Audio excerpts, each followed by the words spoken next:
Hello and welcome. I'm Vijay Srinivas, and this is the Federal Special Panel as Finance Minister Nirmala Sitharaman is all set to deliver her record 9 straight budget, with India expected to end FY26 with growth of about 7.3% and retail inflation well below RBI's tolerance band of about 2%. The country's economy, at least on the face of it, appears to be doing pretty well. But these strong headline numbers conceal deeper structural challenges as well. We are now joined by an expert panel who will now be decoding the hits and misses of Modinomics and what more needs to be done in this budget season. Before we dive into the conversation, I would like to introduce our guests, Mr. Ampa Palniappan, President Ampa Group and Vice President of South Indian Chamber of Commerce and Industry. Thank you very much, sir. Mr. T.K. Arun, leading columnist and economist, who also writes often on the Federal as well. Thank you very much, sir. Ms. Vidya Mahambari, Professor of Economics at Great Lakes Institute of Management. Thank you very much, ma'am. And Mr. S. Srinivasan, Editor-in-Chief of the Federal, and Mr. Prasanna Mohanty, Business Editor of the Federal as well. Thank you very much, people. Let me first begin with, TK Arun, sir.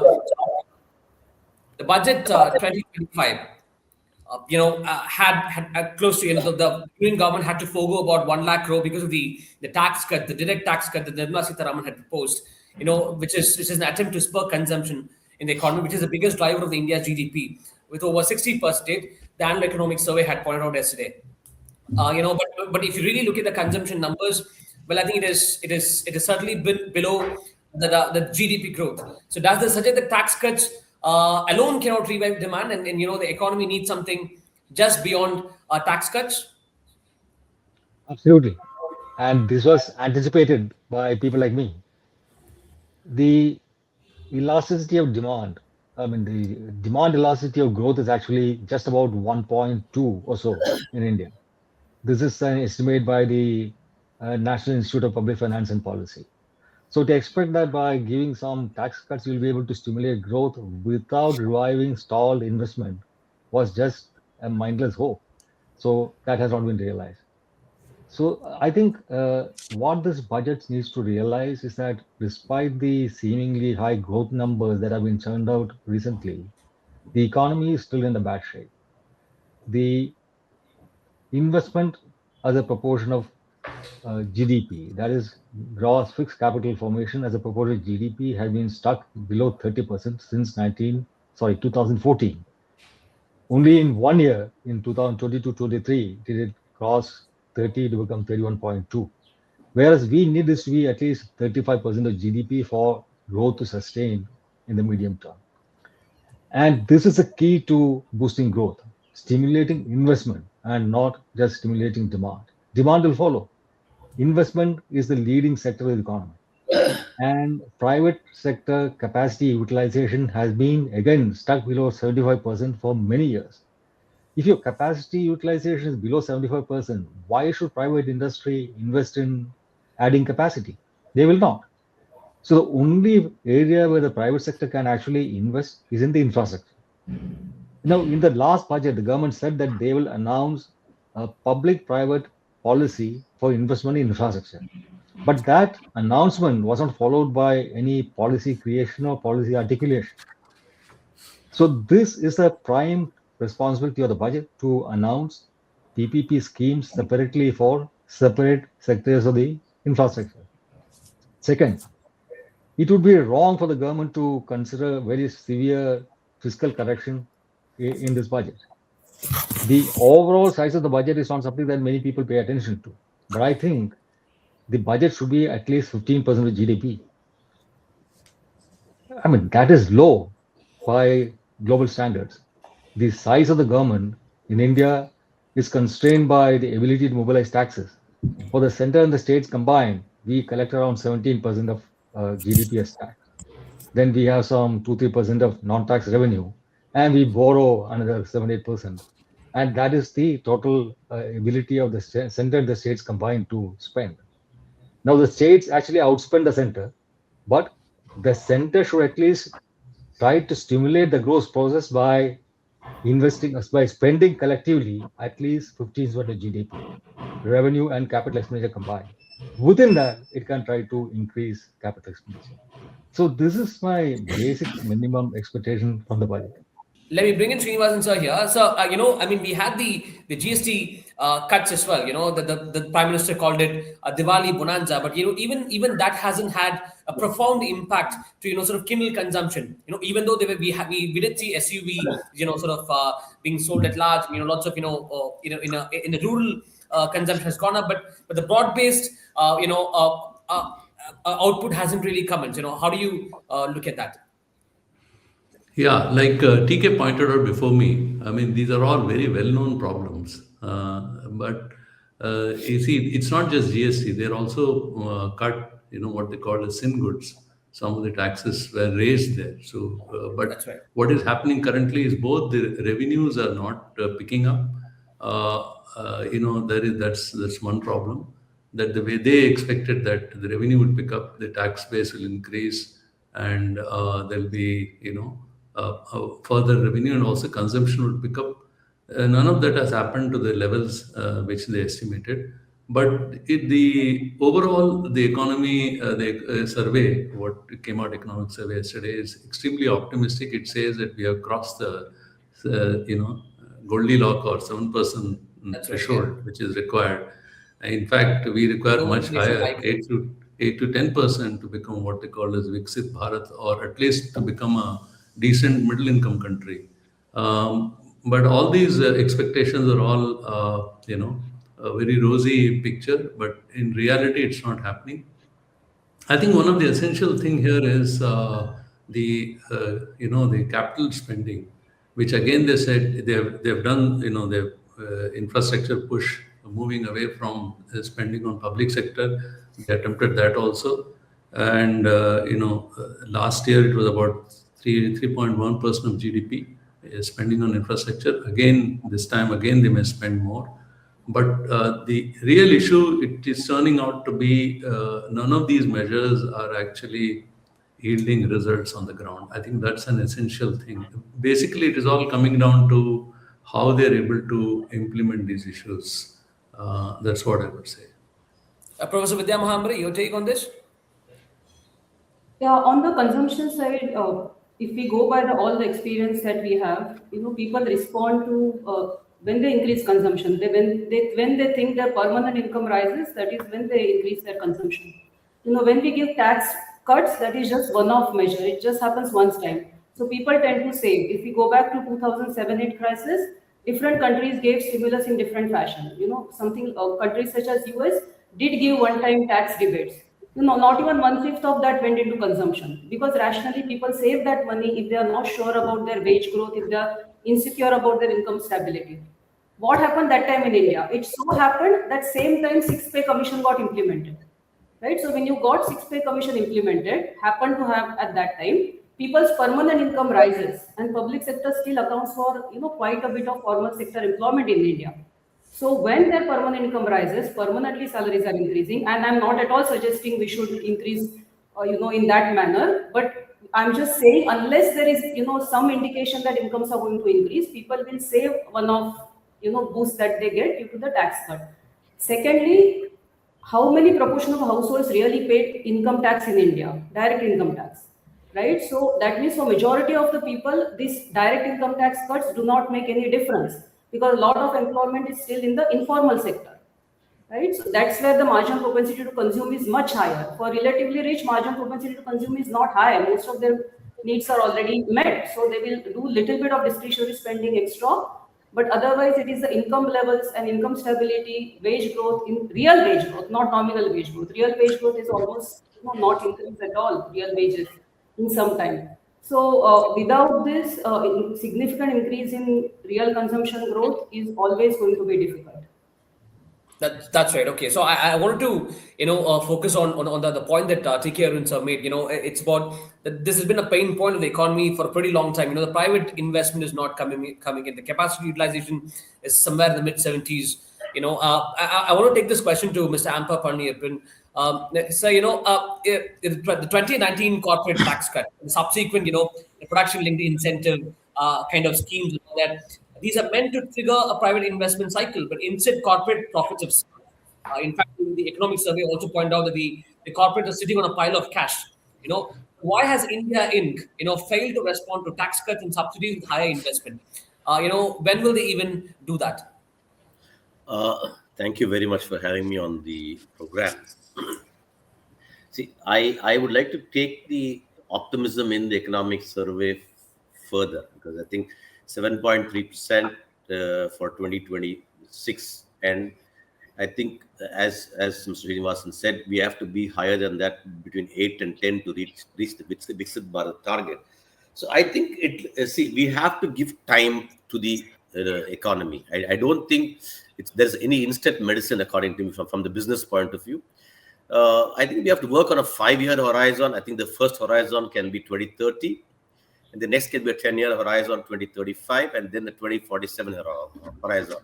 So I think, looking at sustaining this over a period of first 5 years from now and then thereafter, I think is what I would like to have, a medium-term view and then a long-term view. Right? So to use the PLI scheme and all of the other incentives that we have got, the personal income tax being changed, so that thereby spurring a higher savings rate. So all that is going to take time to trickle down to the. I think I will start with borrowing rates. So I think first the borrowing rates will have to come down some more. It's come down a couple of times by 0.25, but 25 basis points twice. I expect more cuts happening there over the next year or so. Right. So that's going to, I think, first give us a trigger. I think the EU FTA deal, and where we are going to get cheaper imports of machineries from Europe, right? Which is again going to be a good trigger point for us to take it forward in terms of investments into machinery. I think the US machinery, the European machinery has always been a great way ahead than other machinery suppliers. I think the German technology, or whatever, whichever technology we talk of, is much more sturdier and stronger than other technologies which we have. So I think the EU FTA deal, when it comes in like 6 months to a year from now, so I think that's going to give us another trigger point in terms of increasing investment. Right. So, ease of doing business again is something which I think the government will have to increase the concentration, or the thought process on ease of doing business. I think that's another area which will help in this.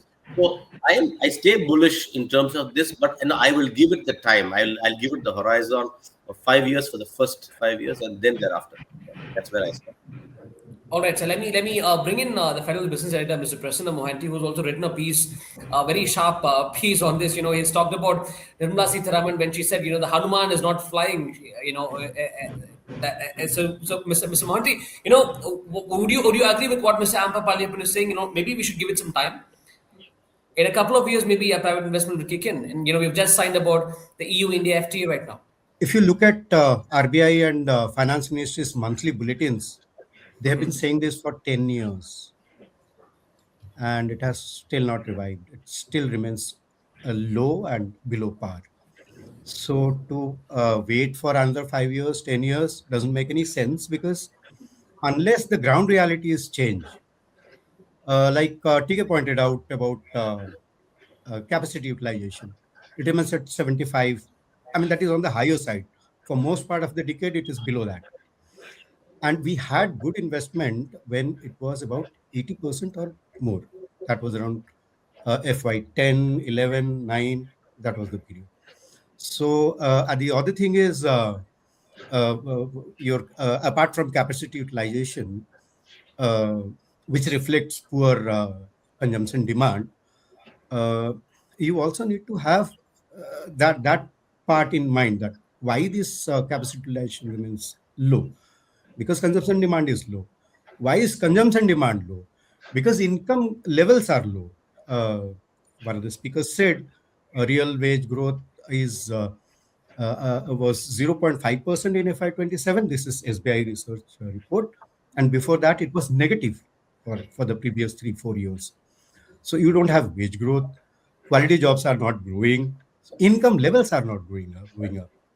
So unless income levels go up, consumption will not revive, investment will not revive. And there are policy issues because of which good quality jobs are getting lower and lower. It already is about 10%, and now you have a fixed term employment in the new labor code, which is going to particularly kill permanent good jobs, because it's a like to like thing, but without any tenure secure. It can be for a 1 week, like it is in Spain and in some other European countries. But and it can be for say 3 months, like in Delhi University professors. They're all on ad hoc, and their contract gets renewed every 3 years without increment, without promotion, without social security changes. So all these things need to change for private capex investment to happen.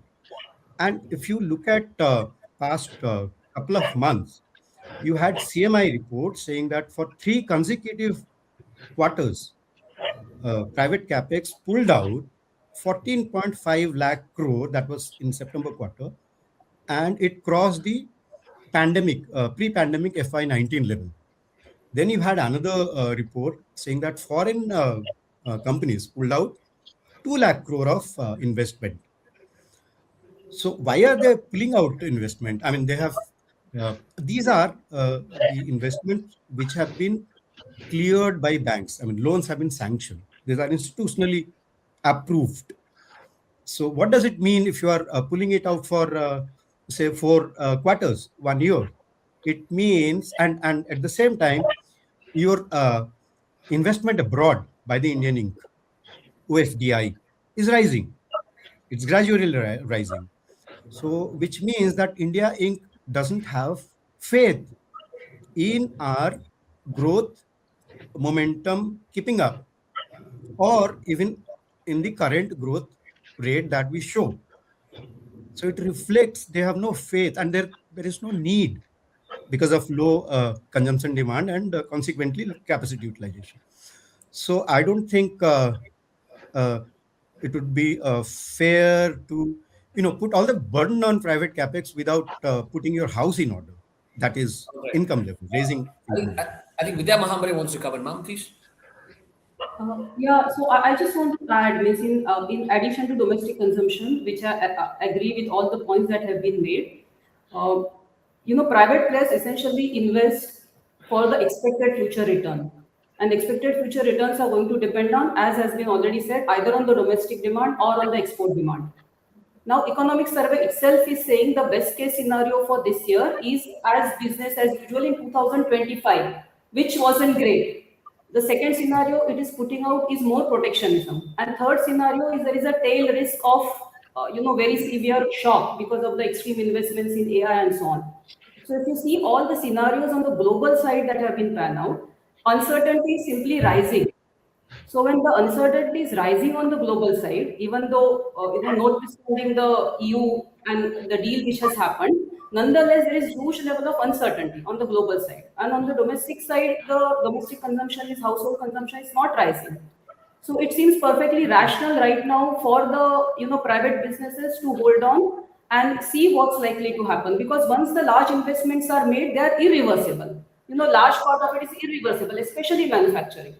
So, anyone who's going to put up huge investment, it makes sense to, wait and see what's likely to happen. So cash rich in the sense there is a, trade-off here. So it is better to, wait with that cash in hand till some certainty pans out. Yeah, I mean, as we talk about uncertainty, I think it wouldn't be right to not to name the elephant in the room, Donald Trump here, the flavor of the season. So I think as we talk about the EU FTA trade deal as well, the renewed tariff actions by the United States under President Trump, have disrupted global trade flows, not just in India, and India is also like sort of rethinking tariffs and FTA after years of protectionist policies as well. So how should Budget 2026 position India in this particular fractured trade order? Can I, bring in Srinivasan sir here? Look, I think before going into trade, I do agree that trade has become a big issue. But then before going to that, let's look at some of these issues again, and let's others also throw weight in what they feel like. One issue is that what are you going to do with the tinkering of the tax which they did last year? They brought in the new tax regime, kept aside the old tax regime.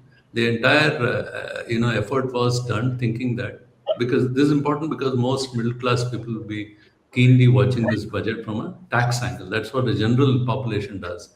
Now, what are they going to do it? Are they, because the new tax regime, which actually has done away with most of the exemptions, which has resulted in the savings also reducing, and expectation was that money will go into stock market, which has happened in a way. Mutual funds are actually doing very well, but again, it has not resulted in anything worthwhile.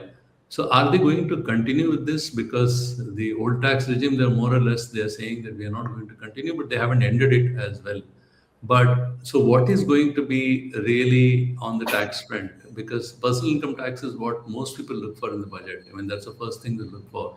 Is there anybody who wants to say something on this, that what is it they're going to do on this? Because the GST, on the other hand, they have rationalized.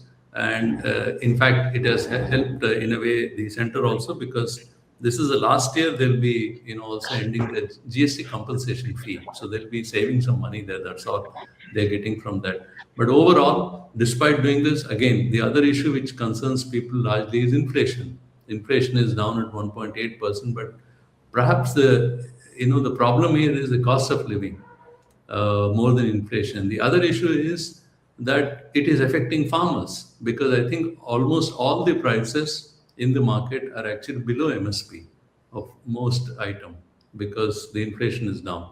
So I would like some of the our colleagues to answer these questions. I think these are the things which they need to address in the budget. I don't think the government can actually withdraw some of the exemptions it made last year. We'll have to go forward building on that. Now, the largest chunk of tax that the government collects is actually personal income tax. It is bigger than corporate tax. It is bigger than, I mean, of course, GST is a separate segment. I am saying among the taxes collected by the center, personal income tax is the largest segment. And the only way it can grow is for one, to increase compliance, and two, for the economy to grow, the incomes to grow. Now, I wouldn't complain about particular exemptions being removed, because what really happens when you offer an exemption is to shuffle your savings into particular portfolios, not really to increase overall savings. Overall savings also reflect the investment activity in the economy. Ultimately, investment must equal savings, right? So if you step up investment, then savings are automatically increased to match that investment. So the basic task is to stimulate investment and not try to stimulate savings via tax cuts. That will not help. And if I could address the question that Vijay raised, the geopolitical situation now, it is not that Trump just turned the world of trade upside down by ending MFN system, attacking the MFN tariff regime, and sidelining the World Trade Organization. He has also destroyed the security architecture of the world that he inherited. There is no longer a US anchored world trade, business, the rules based world order. That has been turned upside down. The security regime in NATO is shattered. Japan and South Korea can no longer be certain that the US will come to the aid in case there is any problem in the neighborhood. And except for Israel, no country in the Middle East can take US assistance for granted. That is why Saudi Arabia signed a pact with Pakistan. Now, in this kind of a situation, India cannot rely on the US as a stable partner to support Indian defense requirements in case we have any problems with our northern neighbor, who is a very powerful country, the second most powerful army and navy, air force, missile force in the world. Which means that India has to gear up for defending strategic autonomy by increasing its outlays on defense, by increasing its outlays on R&D, by increasing its outlays on general preparedness to mobilize material and men in case there is any problem. All of this calls for drastic repurposing of our expenditure so that savings can be generated to allocate funds for these geo-strategic requirements. How do we do that? Now, if you look at the central government's budget, a whole lot of expenditure is actually on areas that rightfully belong to the states. The center started any number of schemes in education, in healthcare, in namely whatever, social welfare, housing, and they'll give part funding and force the states to stop up the rest of the funds and then stamp the prime minister's face on it and declare it a PM Yojana or some scheme or the other. All this money is meant for political leverage and for populist purposes, and not according to the division of responsibility between the center and the states according to the constitution. So, by refocusing expenditure in areas that are actually the center's responsibility, such as defense, we can make some savings. If you look at our food economy, agriculture economy, we are continuing to give ever rising minimum support prices to grow more grain, and we don't need that grain. Grain is accumulating in the FCI stocks far in excess of buffer stocking norms. In fact, last year we used 5.2 million tons of rice to ferment into ethanol. Can you imagine? We pay massive subsidy on fertilizer, irrigation is cost-free, electricity for farmers is virtually free in most places, and all that input goes into producing grain, which is procured at a fancy price, and then we use it for fermenting into ethanol. This criminal waste that happens in agriculture, ending that, or at least not ending at one stroke, beginning to end that is one way to generate resources, to repurpose fiscal resources for meeting our geostrategic requirements. Yeah, but there is a TK one aspect here. They've also, the economic surveys acknowledge about what is happening to maize, and they are saying it is distorting the food security. So, Exactly. like you pointed out in an article earlier, also, like you said about rice, also about this. Is there any possibility, or just pronouncements in pious pronouncement in the survey and will never take shape? Because what is really short right now is oil is that's what is required very badly, Pulses. and access for protein. So these are two things which are in short. See, there is an excess, nearly, I think, excess of wheat, rice, in maize. I mean, other things are all up, but these two are really down. Will they actually have the political will to do something with this, or it will just be a pious statement? Yeah, I agree with you. The only way is to dump this ethanol target. Ethanol blending is a completely stupid idea. We are diverting. Maize is what? Essentially, that is chicken feed. If you divert more and more of maize to ethanol, you are starving chickens and increasing the price of chicken feed, and that will increase the price of eggs. It will increase the price of chicken, the primary source of protein. This is all what you are doing with the ethanol blending. And it is, and ethanol blending is okay if you are using only crops which are grown without any subsidized water, subsidized fertilizer, subsidized procurement. That's not the case. So we are doing ourselves great harm with this foolish ethanol blending program. We should abandon it. That's the only solution to the maize problem. Since we are talking about prices, just one point. Even though inflation is now low and well below the RBI target, it is still in relationship with your nominal wages, which are stagnant. So if your wage is still 100 rupees or 400 rupees, inflation of 2-3% still means, to maintain your life standard, you should at least have more than that. Means, or to have consumption growth, you need much more real wage growth. So when you have real wage growth near zero, low inflation doesn't make any difference at all, because your ability to spend is not rising even with low inflation. So we come back only to the problem of real wages which are stagnant. Yeah, see, because I was just going to say a couple of things. See, the wage growth being stagnant, I think, is a partly biased statement, because see, we are unable to hire today good talent at a stagnant wage rate. right? At a stagnant salary rate, because good talent is still expensive and it's becoming more rare as we go up, right? And so I think this killing of upskilling of existing talent is I think one of the major areas where I think the central government should focus on. I think so. Upskilling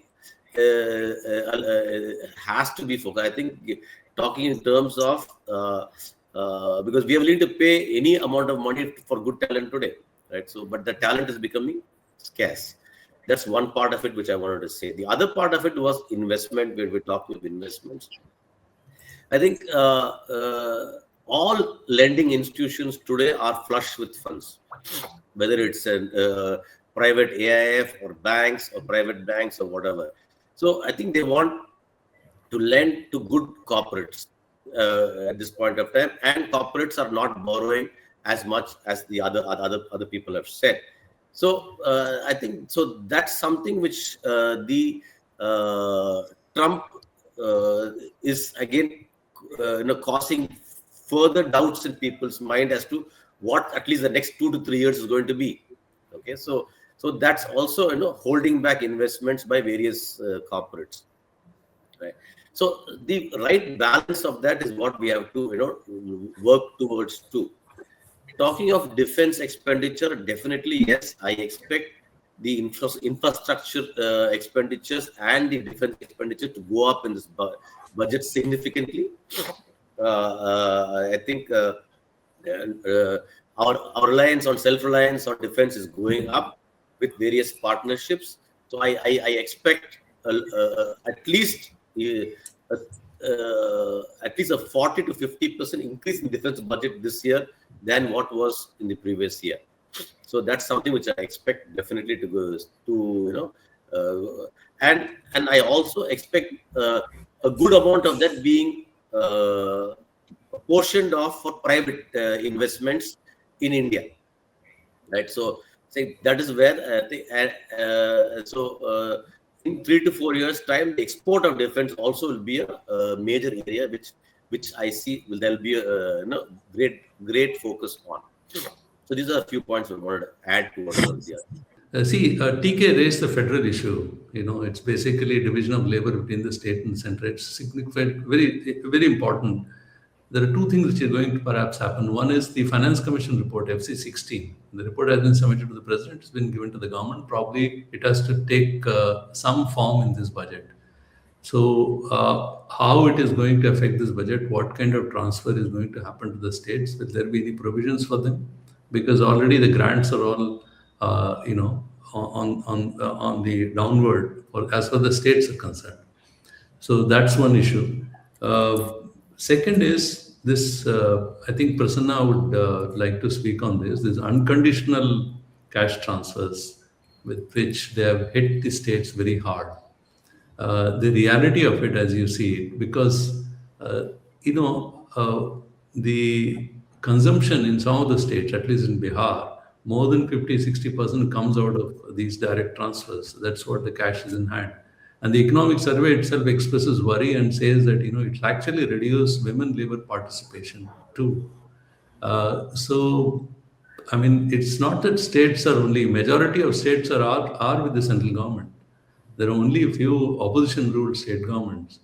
So do you think, you have written about it, but Prasanna, do you think that there will be something which we can see in the budget?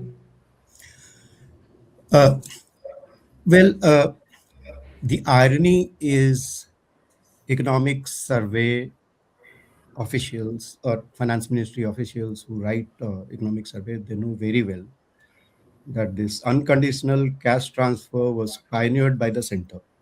They are silent on this. It started with PM Kisan. Secondly, it has continued ever since then with the center anchoring and leading these unconditional cash transfers in most of these states. The latest example, as you mentioned, is Bihar. Now, this 10,000 rupees given to a woman, one woman in a family, was started by Prime Minister himself. the burden goes to the state. Now, economic survey turns around and says this is unconditional transfer by state government. That is not the case. As you rightly pointed out, most of these states are ruled by the same political party that holds power at the center.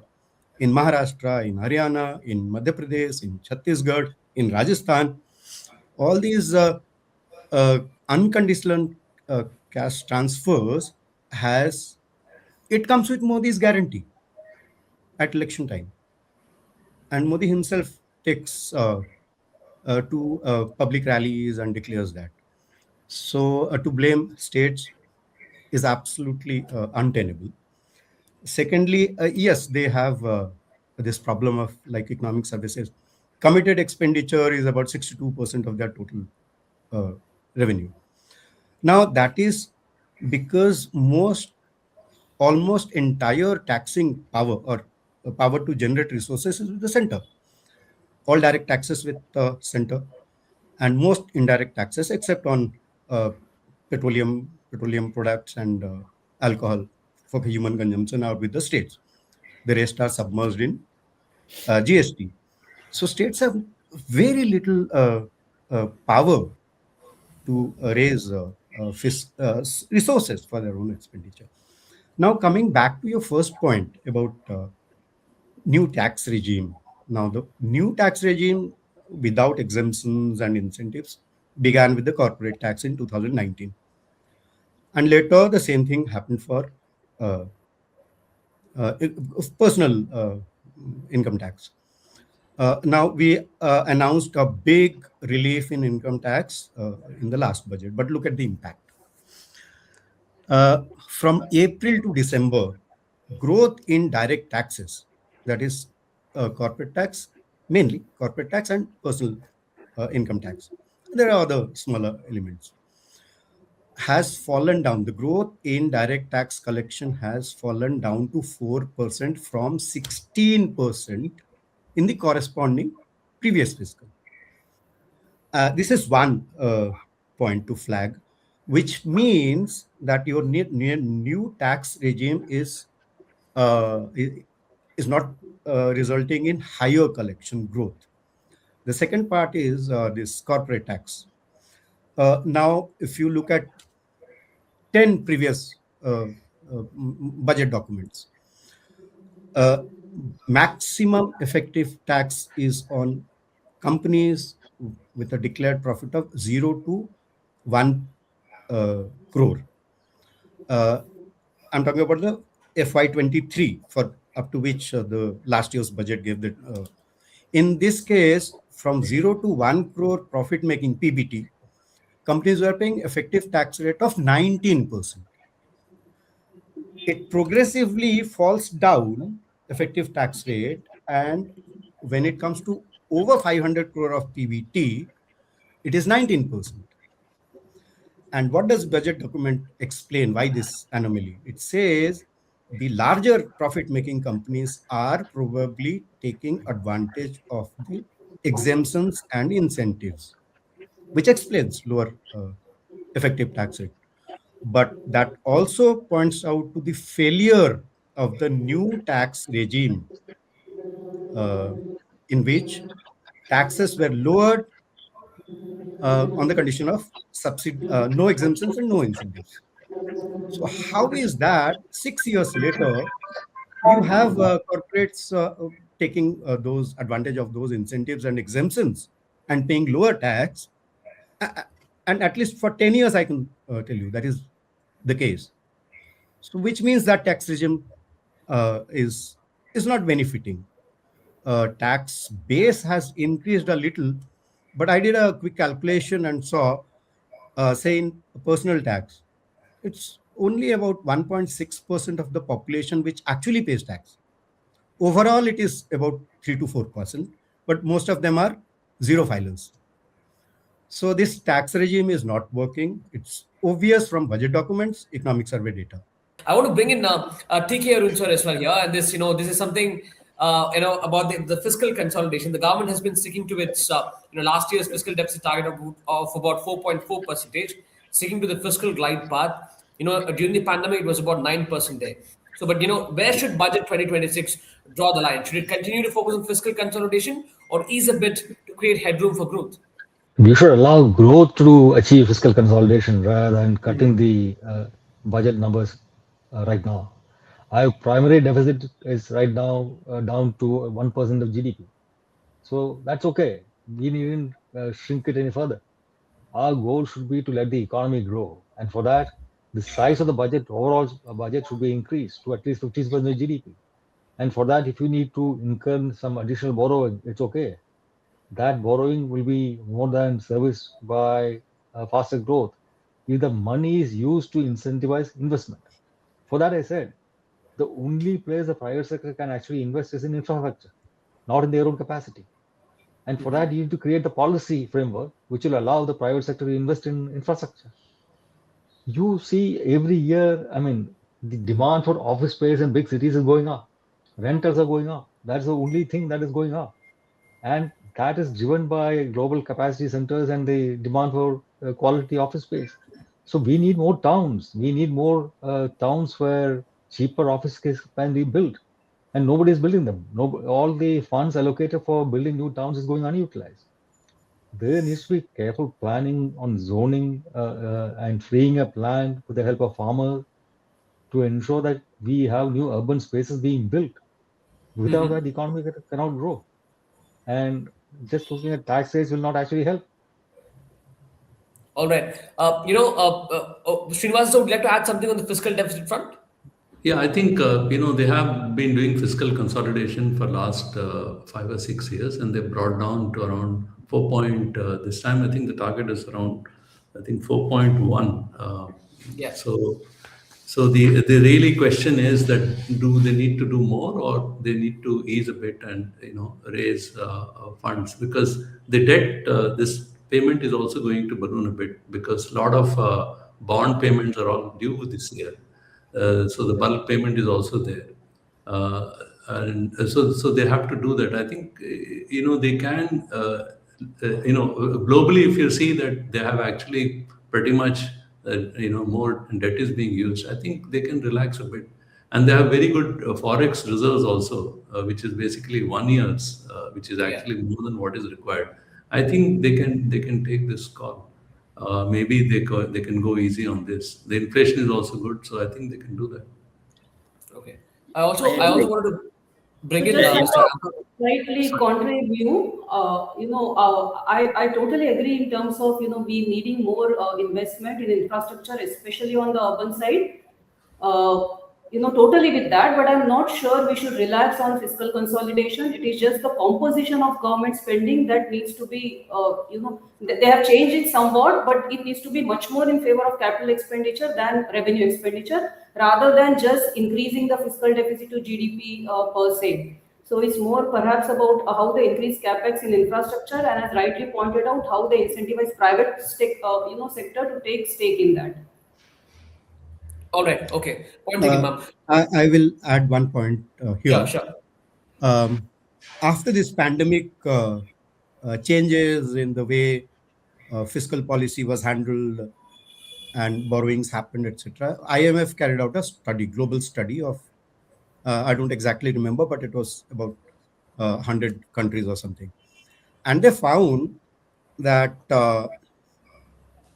countries deviating from this FRBM norm, or what this norm is set by IMF, 60% of GDP for debt and 3% for 3%, fiscal deficit. Yeah. So they found the countries were not only spending far, going beyond those limits, those who are doing that are actually doing better. So IMF about 2 years back advised all countries to relook at those limits. There is nothing sacrosanct about 3% fiscal deficit or 60% of debt.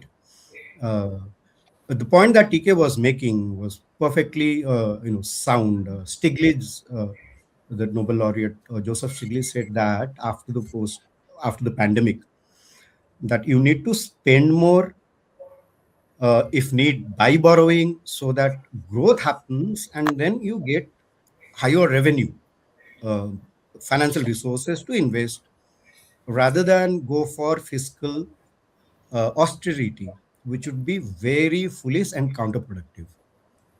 So that view, even IMF has changed its own views, and it is not as sanctimonious about 60% and 3% limits.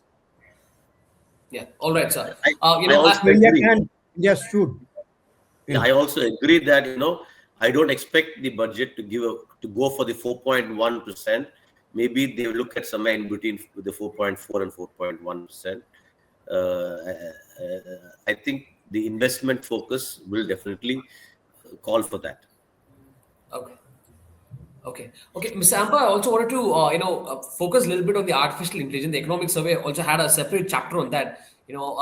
So if you really look at India's five largest IT companies, the TCS and the Wipro of the world, which for decades created tens of thousands of jobs, every single quarter. If you look at the results, earnings results, you get to see that, added just about a net total of about just 17 employees in the last 9 months, which is from March to December 2025. There's been a hiring freeze across the software sector right now, which is in a way sort of underscoring that there's been a disruption because of AI. You see AI creating ripples across the labor markets right now. How do you expect the budget to address these concerns? See, I definitely agree that the ripples in the labor market caused by AI is a cause of concern. But I feel ultimately it will balance out. Again, as I say, time is an essence. So, see, to use the AI properly, you need to have skill talent force, because AI is not going to work by itself. It's going to support you to deliver whatever you have to deliver in business, or in industry, or wherever you put your AI in. So in terms of disruption, yes, there will be disruption, but it will even out as we go. One, and on the budget focus, definitely the budget is going to give more incentive for adoption of AI, is what I think. In the manufacturing sector, more than the non-manufacturing sector. So I definitely see AI focus on the budget in agri-tech. In agri-tech, I think the data which AI is going to provide us will be very useful in improving our efficiency in agriculture. The agriculture efficiency in India is not very high. So the increasing the efficiency in agriculture, water management, and all such things, I think AI will be useful. And I see one of the major areas after manufacturing will be agri, and the AI use in agri and manufacturing will definitely be one of the focus areas in the budget. All right, sir. I want to bring in Srinivasan sir as well, who loves talking about artificial intelligence. Sir, Nirmala Sitharaman had come out with this philosophy of make AI in India, make AI work for India. I think 3 years back. It's been 3 years and we still don't have a foundational model here in India, Chat GPT of sorts. What do you think the message that the budget should actually be talking about as far as AI is concerned? We're already into the AI era. We see companies deploying AI everywhere. Yeah, I know. So the economic survey is also admitting that, and it's actually advising in a way that let's give up all these, chasing foundational dreams and all. In any case, most people think that we are going to the biggest, largest user case in the world. So actually, the thing is moving more towards adaptation. But there seems to be a bit of confusion there also. On the one hand, they are also, they want to bring in more data centers, but also worried on the other hand that it will take up a lot of water, it will take up a lot of land, and it's going to be counterproductive in that sense. But then also saying on the same hand that no, it's minimalistic as compared to other countries, and we'll have more control over these things. I think the AI policy or the thinking over AI still need to evolve. Because they seem to think that we can't, the dream of actually doing anything big on AI I don't think it's there. It's more about how we implement, save jobs. I think it's more that kind of approach, which is what the budget probably will take. Yeah, all right. So we have about 10 more minutes for the panel discussion. There, I wanted to focus a bit on the defense front. TK sir had already spoken about it. Sir, if you really look at the last year's numbers, you see that as a percentage of GDP, the defense expenditure has come down, but the cost has certainly gone up. But is India under investing in defense capability, particularly when the neighborhood is not so okay with us, not so friendly with this? And wasting scarce different resources by not building a global competitive defense industrial base. Atmanirbharta still seems to have not reflected in the Indian defense sector. So, should budget 2020 shift decisively toward capital spending, procurement reforms, and, the defense exports instead of thinly spread allocations there? How do you see it?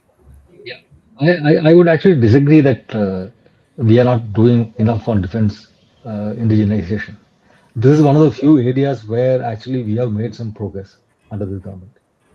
Increasingly, we are trying to procure defense equipment, uh, arms, armaments, ammunition, all that from within India. And we are encouraging private industry to come forward to develop these things. The startup ecosystem also is being utilized to supply more and more things for defense. However, what is lacking is an integrated planning approach to how we will do this. Now we have Indian manufacturers of drones, which the army is only too happy to buy. But the drone control units, the key component which controls where the drone will go, how it will be monitored, how it will be controlled, that is still supplied by China. How vulnerable are we to our core parts of the defense system being controlled by China? So, so we need to first indigenize that and then proceed further. So there are these gaps of planning in the entire electronics infrastructure on which defense manufacture, defense equipment, weapons systems depend. That has to be overcome and not just allocating more money. And in fact, the government should be encouraged to procure more and more from Indian companies. What we fail to appreciate is that we have more than 1,800 global capability centers working in India. They're employing Indian talent to do R&D in a very basic fashion and develop products and processes and actual new intellectual property. Why can't the Indian government think of doing this by allowing Indian companies to invest? We invest 0.64% of GDP on R&D. You cannot become a manufacturing superpower. You cannot become a defense self-reliant by investing just small amounts on R&D. You have to step up investment in R&D, and we have to overcome the cultural resistance of the big industry to spending on R&D. Luckily, we have a startup breed who are willing to do hard technology as part of their process. But they need to be funded. So why can't we think of, say, allowing our national pension system or the EPFO to allocate 5% of their corpus?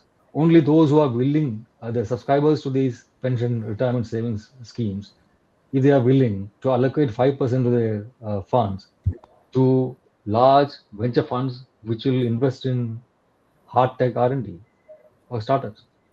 And that way we can actually overcome some of the R&D deficit and not part of the big companies. We don't have a single company which spends even 10% of GDP of their revenue on R&D. Whereas companies like Huawei, Amazon, Google, Microsoft, the big pharma companies of the West, they can spend more than 20% of their turnover on R&D, employ hundreds of thousands of engineers on R&D. No Indian company does that. At least we can outsource this to the startups, provided we fund them. And I hope the budget will start something like this on these lines. Yeah, sure. With Professor Vidya Mahamani wants to add something. Yeah, I think the GCCs were mentioned, and earlier it was mentioned about we have lack of skilled people to work. So I think first thing is when we are talking about AI, we cannot. If the rest of the world is using AI, of course all our companies have to use AI to remain competitive. Given that, we must train our people to use AI on the employees side. If there is not enough training in terms of how to complement AI, the skills will not get upgraded, and then there is a huge skill shortage in actually how to use AI, and what AI can do and what AI cannot do. Like previously, it was what we used to think is, coding is essentially most of the smart people will go into coding. So that will get eliminated, that no longer requires human smartness. But there are some other occupations and some other job profile, which will come up. I think there should be much more focus on that front, how both the employers and also employees or the, workers can make use of AI. Okay.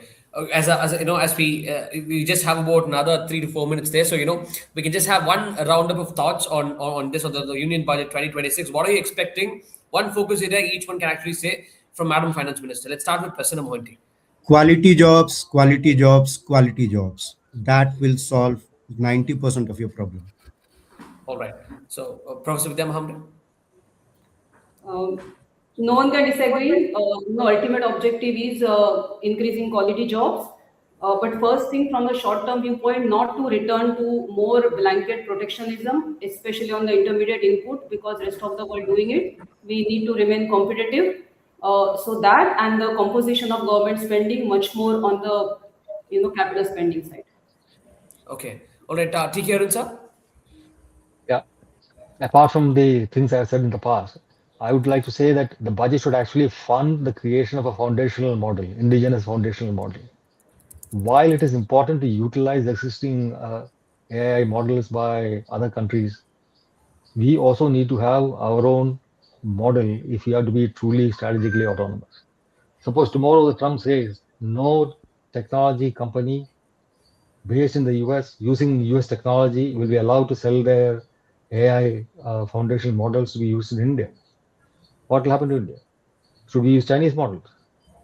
So let's hope such a situation doesn't arise. But the whole idea of building for strategic autonomy is to guard against that possibility. Therefore, we should build an AI capability, foundational model of our own separately. At the same time, just as the Chinese did, just as even Saudi Arabia is doing, they are able to utilize existing models and create applications for use in industry. And that we should do without a doubt. At the same time, there should be a parallel track of trying to create a foundational model funded by the government. Thank you. Yeah. Oh, Srinivasan sir.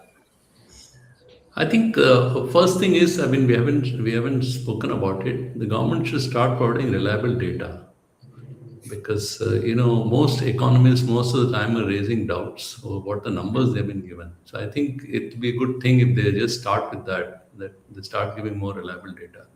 The second thing is, I think the Finance Commission 16 report, I hope that they give more share to the states. And whatever share they are giving, they're honest about it. Because once again, funds being taken away in the form of cess or other forms, surcharge and those kind of things. I think there require some more transparency, because at the end of it, most of the development or most of these industries, everything is going to be in the states. So the states certainly need to be empowered. And the third thing I feel is, the MSMEs. They've been waiting for long. I think if their, the funding pipeline is actually, it's plumbed and they get more, I think that will be one good step. Yeah. And last but not least, Mr. Ampa Palniappan. Yeah. Thank you, Vijay, for putting me last. So, right. So, let's all understand that this is ended on a very optimistic note, Mr. Ampa. So that's why. That, yeah. Yes. See, all of us know that this is an election year for this for the government. That you have 5 state elections coming up in the next 3 months. So, you will definitely expect populist measures to suit those 5 states. I don't want to talk about it, but that's what is definitely going to come as point number 1. But I am very optimistic in saying when we talk of the 114 Rafale deal, which is going to come in the next 3 months, which is going to have an indigenous production of the Rafales in 5 years. That's what I think they're going to target on. So I think that's going, as Mr. RK said, that the defense is, I think, area where well entrenched Indianization is already started, and all the startups in the defense is increasing by the day, right? So I see a lot of positive coming from there. I definitely agree that the budget should focus on funding these startups, which are the future, right? So I think these startups, when taken over by larger companies, become the seed technology for them to become a manufacturing hub. So I would end by saying I am optimistic on the whole economy. I'm optimistic saying that we will focus on close to 8% growth next year, at least under 8, if not 8, for next year from 7.4. And the investments, I definitely feel that after the EU FTA and the other expected FTAs over the next 3 months, I think they're expecting 3-4 more FTAs to come up in the next 3 months. So I think after these FTAs, the investments will pick up and negate the negativity, which the West has, the extreme West has shown us. Okay, so I feel that the FTAs of Europe and other Southeast Asian countries which come up will be a positive indicator for us to increase investments. And over the next 3 to 5 years, I'm very positive where we are. I don't know if, like Mr. Srinivasan said, the 8-10% growth, 10% material, but I definitely feel we'll be crossing 8% in the near future. Thank you. Yeah. Thank you, sir. Thank you. That's a positive way to end this conversation. And with the same positivity, we look forward to the budget. That's also the perks of having the industrialists on the panel. Thank you very much, Ms. Ampa Palniappan, Ms. Vidya Mahambure, Mr. T.K. Arun, and and our in-house, Srinivasan sir and Mr. Prasanna Mohanty. Very, very insightful and no less riveting talking to each one of you. Thank you very much.